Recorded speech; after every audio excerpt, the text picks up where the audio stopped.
Okay, so if you've noticed, one thing that we said with the monopoly union model, right, is that the monopoly or the union as a monopoly, right, is selecting the wage and employment combination that maximizes, their utility.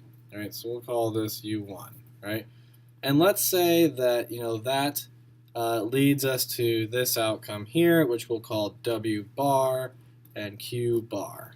Okay, and absent a monopoly or a union existing, the wage would be down here, right? Which is consistent with everything that unions will tell you, is that without them, the wages would be lower, right? And so let's call that W star and Q star. Okay, so without the union's presence, the wage would be W star and the number of workers would be Q star. And with the union's presence, the wages are W bar and the quantity demanded or the amount of workers hired is Q bar. And so what that means is that Q star minus Q bar is equal to the number of employees who lose or never gain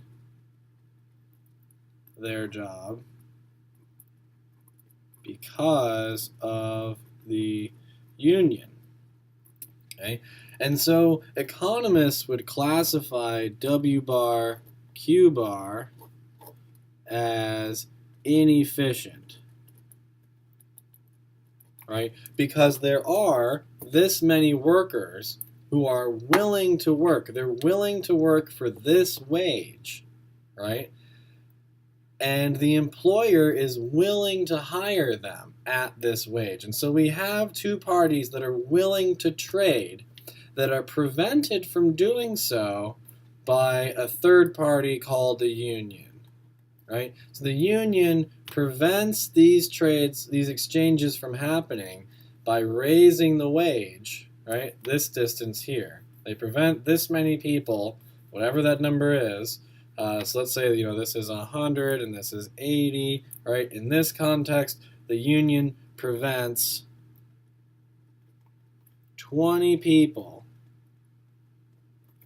from getting a job.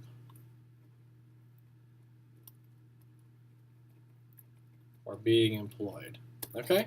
And that's not saying that the union is wrong, the union is bad, or anything like that. That's just saying in a world where unions enforce a minimum salary requirements for their members and it's higher than the equilibrium wage that employers would be paying, that there will be fewer people employed.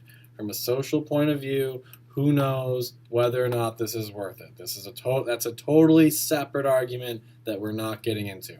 All I'm saying is that as the wage increases, the number of people that are employed decreases. That's it. Okay, that's a positive statement. That's a value free. It's not normative. That's just a positive statement. Okay, and so we know that, right? We know that this will happen. Okay, and so what we might want to know is sort of like, does this model of unions picking the wage and employers picking the number of employees, does that reflect sort of the real world? Okay, and sort of the recent findings or the recent ideas in labor economics is that no, right? This model, this monopoly union model, is overly simplistic, and so what we need is to have a new one, and we call this new model the efficient contract model. Okay, and the basic idea is actually remarkably simple. Okay, and so what it says is that union representatives and employers both sit down and bargain about both the wages and the number of employees, right? I know, an earth-shattering statement, okay? So what I want you to do is recall this indifference curve analysis and recall this isoprofit analysis. Remember, the isoprofit curves are like the firm's indifference curves. They earn the same profit at any point along the isoprofit curve. okay? And the union is indifferent between any point along this curve and any other indifference curve. So if I put, another indifference curve here, right? Another indifference curve here, right? The union is entirely indifferent between any point along this line. They're indifferent between any point along this line. They're indifferent between any point along this line, right? They prefer any point on this line to any point on this line, right? That's true. And by the same logic, the firm will be indifferent to any point on this line. They'll be indifferent to any point on this line and any point on this line. But they'll prefer any point on this line to any point on that line, okay? So if you're with me so far, great. Now I've taken a shortcut and I've superimposed those isoprofit curves onto this graph here, okay? So I've superimposed these on here, and I drew it beforehand because I wanted to make sure it was big enough and clear enough for you guys to see, okay?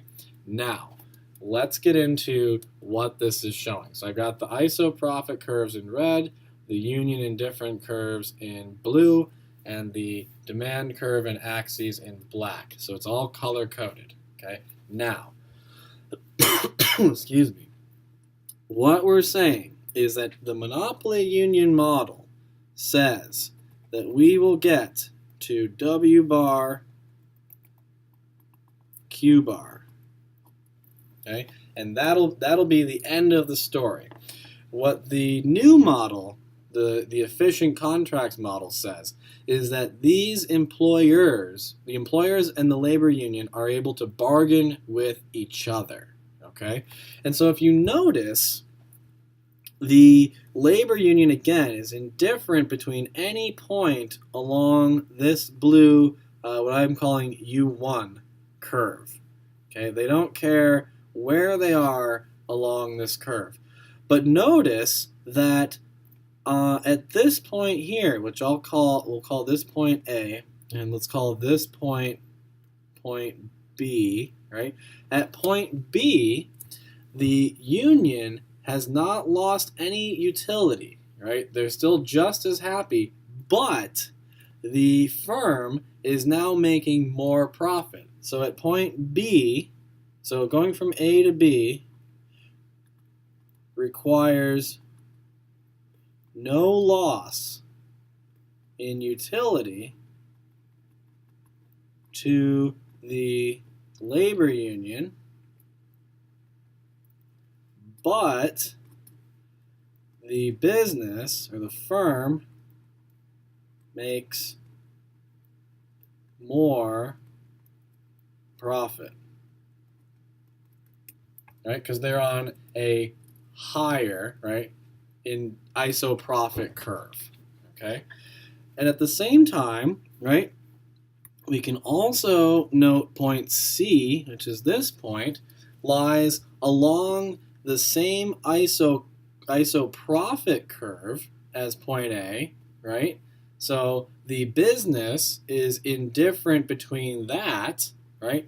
But it's on a higher indifference curve than point A is for the labor union.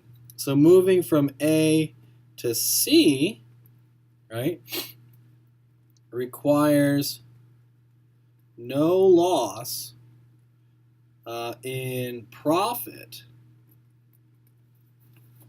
from the firm, but the labor union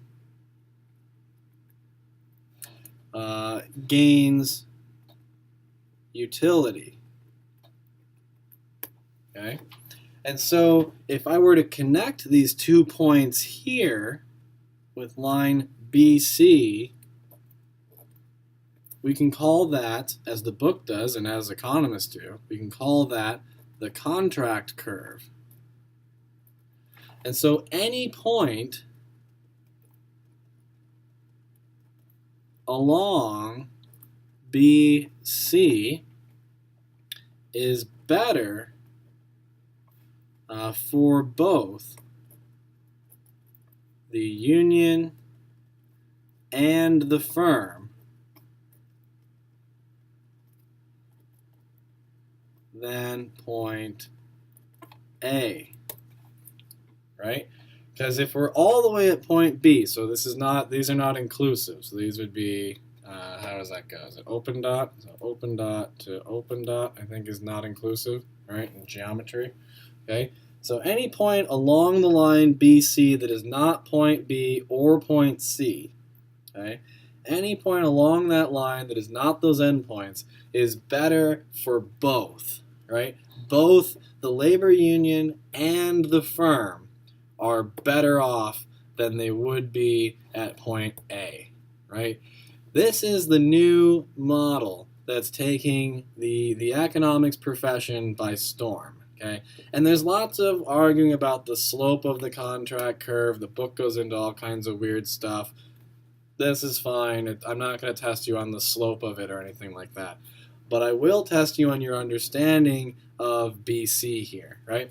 And so it's an incredible finding, really, to combine, two sort of seemingly unrelated graphs. This isoprofit curve and these indifference curves all onto one graph and show that there are gains from trade, right, that can still be realized, right, even in some of the most ridiculous or weird things. Now, the interesting thing is that at point C, right, even at point C, if the labor union were to get all of the gains from this exchange, right, even at point C, the wage is lower than it would have been under the monopoly union model, right? So basically, the business might say,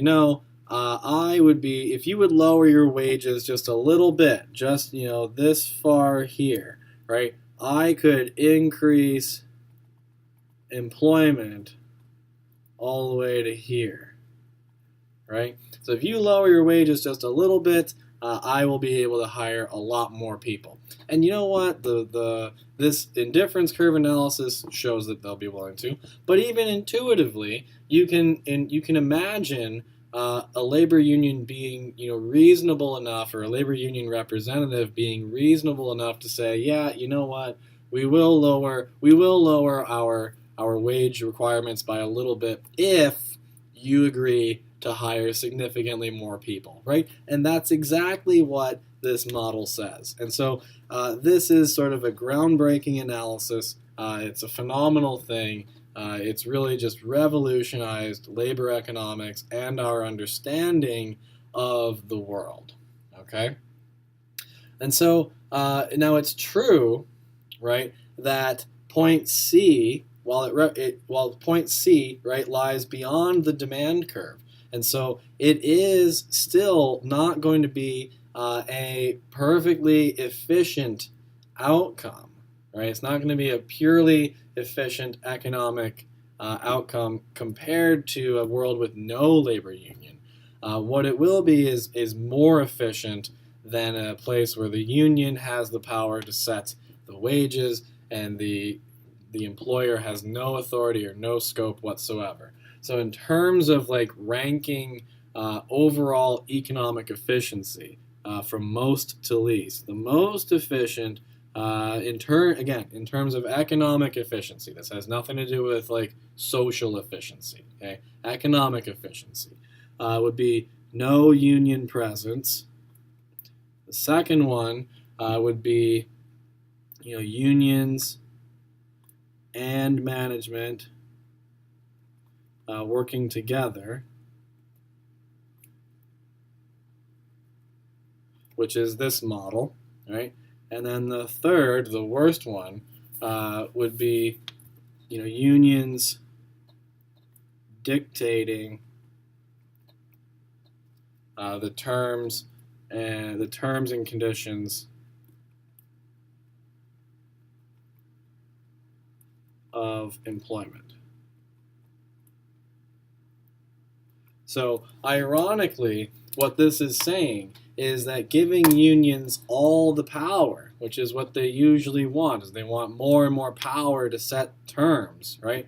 It's actually works against them, right? At some point, they become too powerful even for their own interests, right?